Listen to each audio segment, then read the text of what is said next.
It was midnight when Jake left Peter's house. He was there for 4 hours, listening to Peter's rant about money, about work, and even about the weather. Peter didn't stop once to ask Jake how he was doing. Peter just needed to rant. Jake didn't particularly like it, but Peter was his friend, so he tolerated. You must be nice to people. That's what his mama always said. Jake was the first to die among all of his friends.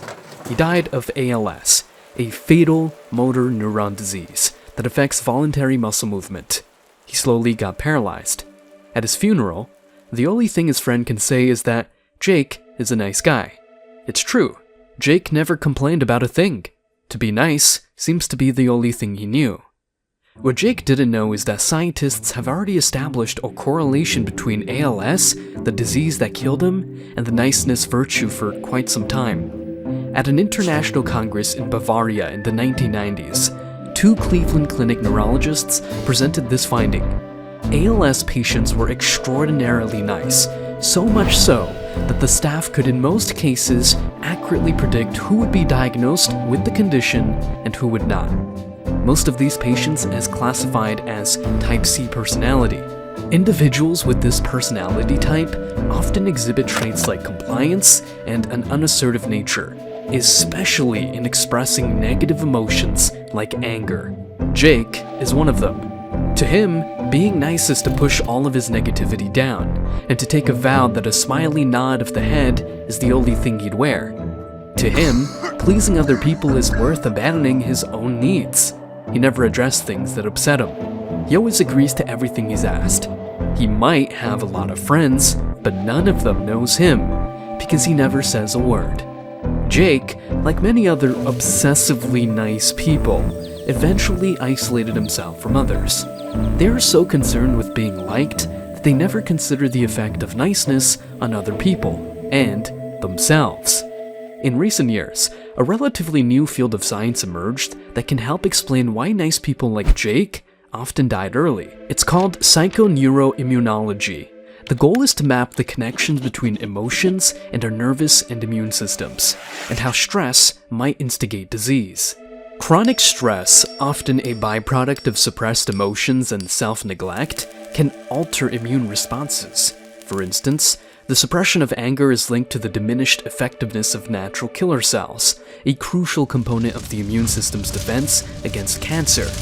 In short, being stressed more often can increase your likelihood of having cancer. But that's not all. Studies have shown that chronic stress floods our system with a hormonal surplus, which makes us anxious or depressed. Niceness, or suppressing stress, to be more specific, links to various ailments. It narrows blood vessels and promotes vascular disease throughout the body, encourages cancer growth, thins the bones, makes us vulnerable to diabetes, elevates the risk of cardiovascular and metabolic problems, impairs essential cognitive circuits in the brain, elevates blood pressure, increases blood clotting, and raises the risk of heart attacks or strokes. Therefore, it's not too far off to say that to be nice for too long, too often, is to subject yourself to an early death. If you're one of those obsessively nice people out there, yes, the advice is to stand up for yourself once in a while, to not let other people trample all over you, to be less nice, and to be less uptight, to speak out loud when you feel once in a while. But of course, this is often easier said than done. This is because of the perpetual conflict between O2 core needs that exists inside each of us, to be liked and to be ourselves, or attachment and authenticity, as psychologists call it. Attachment is the drive for closeness, physically and emotionally. It's our core survival need.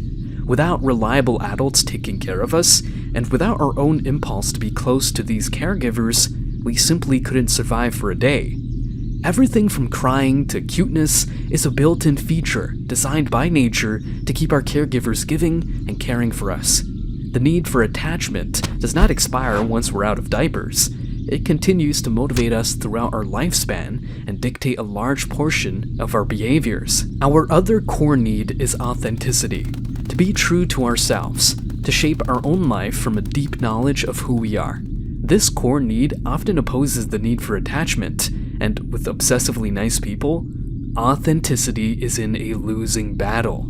Super nice people often find themselves in a tough spot where they can't be true to themselves, in fear of risking their relationships with others.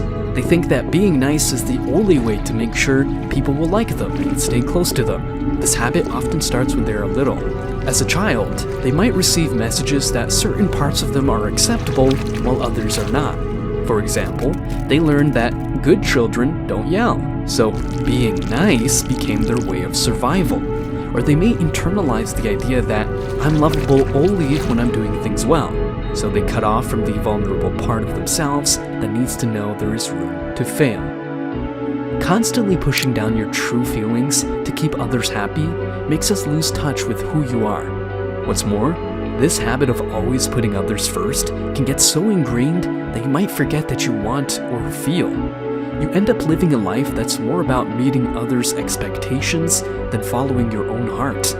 This constant effort to please everyone else can leave you feeling drained, resentful, and like you've lost a part of yourself. But again, it's important, very important to know all of this is not your fault. You're not even aware that you're suppressing yourself because you're in survival mode. The onset of inauthenticity may not be a choice, but with awareness and self-compassion, authenticity can be. And as always, find the truth. The truth will set you free.